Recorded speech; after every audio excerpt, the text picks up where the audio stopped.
दोस्तों, वीडियो को शुरू करने से पहले आपको बता दें कि करंट अफेयर के दिसंबर 2020 से लेकर मार्च 2021 तक की जो ई बुक है ये चैनल पर बिक्री के लिए उपलब्ध है, जिसे आप मात्र 25 रुपये देकर परचेज कर सकते हैं। अगर आप इनको परचेज करना चाहते हैं तो आप इस वीडियो का डिस्क्रिप्शन चेक कर सकते हैं। तो आइए आगे बढ़ते हैं और इस वीडियो में हम लोग 1 अप्रैल से लेकर 7 अप्रैल तक के जितने भी महत्वपूर्ण प्रश्न हैं उनको वन लाइनर के रूप में देखेंगे। और यह एक आपके लिए बहुत ही अच्छा सुपरफास्ट रिवीजन होगा जो आपकी मेमोरी के लिए यानी कि तथ्यों को याद रखने में आपको काफ़ी मददगार रहेगा। तो भारत और अमेरिका का नौसैनिक अभ्यास पासेक्स ये अभी हाल ही में बंगाल की खाड़ी में संपन्न हुआ है। तो ये याद रखना 2021 में ये बंगाल की खाड़ी में किया गया।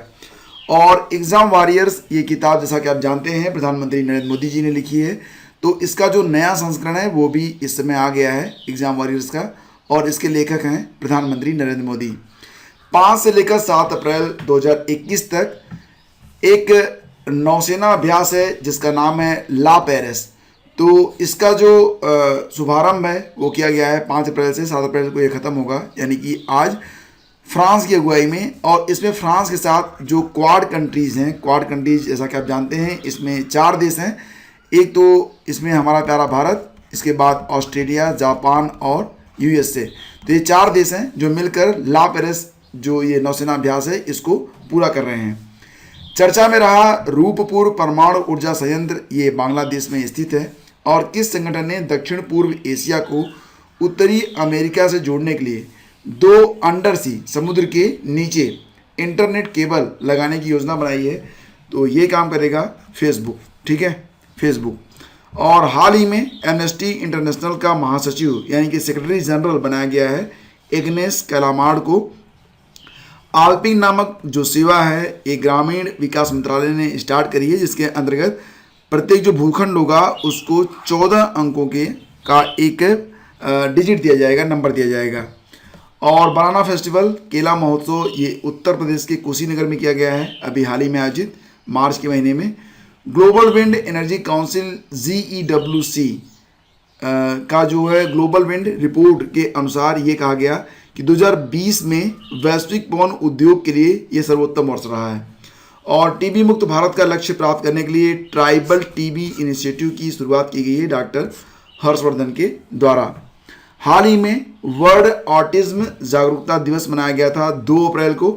थीम याद रखिएगा, थीम काफ़ी इंपॉर्टेंट होती है, inclusion in the work place, challenges and opportunities in A post pandemic world. तो ये थीम है 2021 की।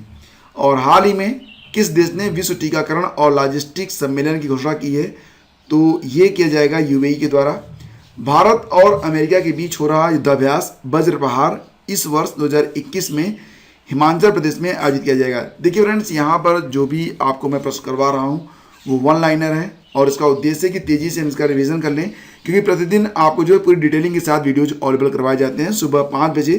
तो अगर आप इन प्रश्नों को डिटेल में समझना चाहते हैं तो आप जो है जो इसके पहले वीडियोज़ उपलब्ध होते हैं सुबह 5 बजे उसको आप देख सकते हैं।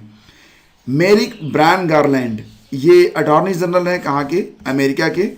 उड़ान योजना, उड़े देश का आम नागरिक, ये नागरिक उड्डयन मंत्रालय की पहल है।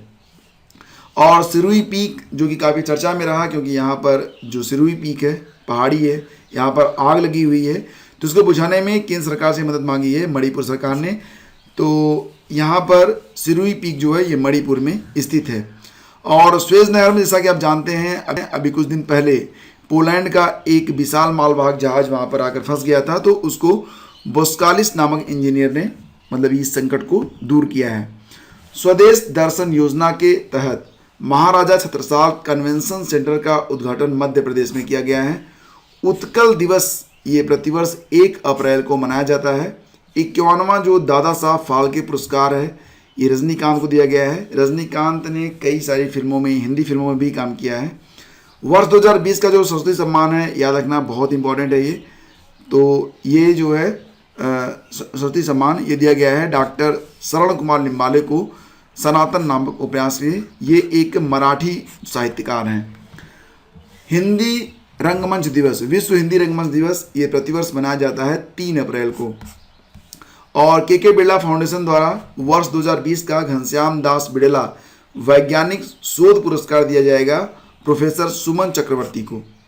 हर व्यक्ति को स्वास्थ्य बीमा 5 लाख तक का स्वास्थ्य बीमा देने वाला जो राज्य बन गया है, ये पहला राज्य बना है राजस्थान। हर व्यक्ति को 5 लाख तक का मेडिक्लेम, ठीक है, कैशलेस मेडिक्लेम।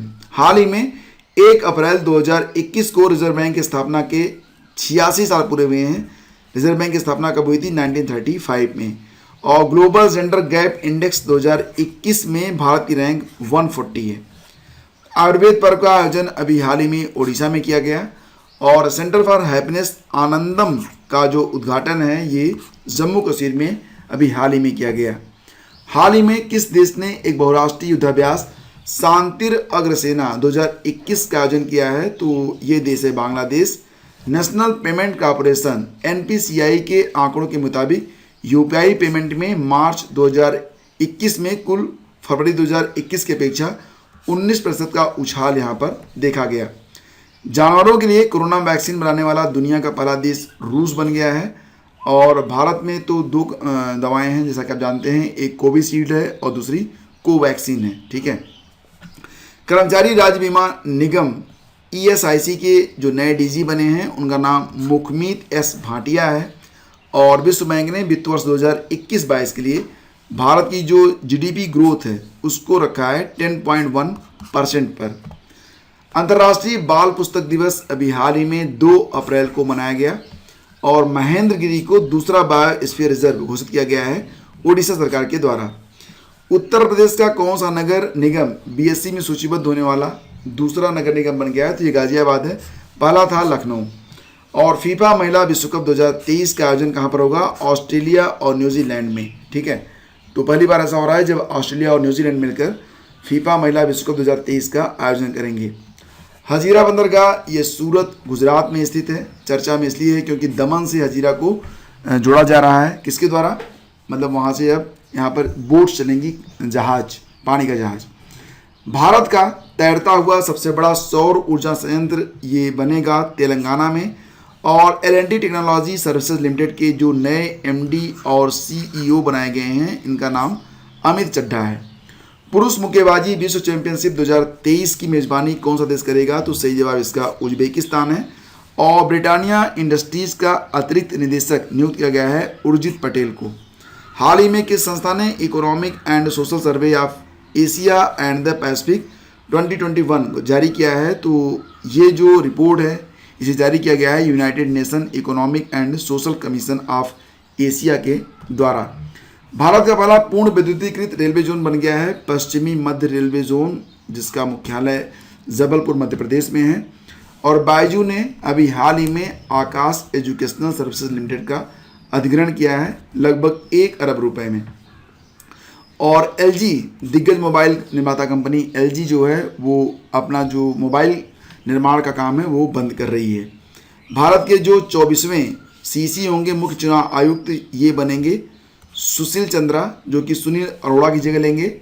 और देश का पहला कृषि आधारित solar power plant, first farm based solar power plant, ये राजस्थान में स्थापित किया जाएगा। अंतर्राष्ट्रीय खदान जागरूकता दिवस ये प्रतिवर्ष होता है 4 अप्रैल को। 2021 की थीम है Perseverance, partnership and progress. Indian achiever award से नवाजा जाएगा जसपाल सिंह को, ठीक है। क्षमता निर्माण आयोग कैपेसिटी बिल्डिंग कमीशन के नए अध्यक्ष होंगे आदिल जैनुल भाई। छत्तीसगढ़ का वह स्थान जहां 3 अप्रैल को नक्सलियों के काराना हमले में 22 CRPF और अन्य सुरक्षा एजेंसियों के जवान शहीद हुए हैं, तो ये स्थान सुकमा है। और किस संस्था ने world in 2030 public survey report को जारी किया है? तो ये रिपोर्ट जारी की गई है यूनेस्को के द्वारा। यूनेस्को का जो मुख्यालय है वो कहाँ पर है? फ्रांस में है। नेपाल में संपन्न साउथ एशियन वुशु चैंपियनशिप में स्वर्ण पदक जीतने वाले पहले भारतीय खिलाड़ी हैं अनिया मिथुन। और वित्त मंत्रालय ने 5 करोड़ से अधिक के वार्षिक कारोबार वाले व्यापारियों को 6 अंकों का HSN कोड देने को कहा है। तो HSN कोड का जो फुल फॉर्म होगा वो हार्मोनाइज्ड सिस्टम ऑफ नॉमेनक्लेचर यहाँ पर माना जाता है। तो फ्रेंड्स ये थे 1 से लेकर 7 अप्रैल तक के सभी करंट अफेयर बहुत ही सुपरफास्ट तरीके से। लेक्चर की PDF अगर आप डाउनलोड करना चाहते हैं तो इस वीडियो का डिस्क्रिप्शन आप चेक कर सकते हैं, या फिर सीधे सीधे आइए हमारे टेलीग्राम चैनल स्टडी विज्ञान प्रकाश पर। वीडियो पसंद आया तो लाइक और शेयर कर दीजिएगा। शीघ्र ही मिलेंगे आपसे एक नए वीडियो में। आगे दीजिए, नमस्कार, जय हिंद।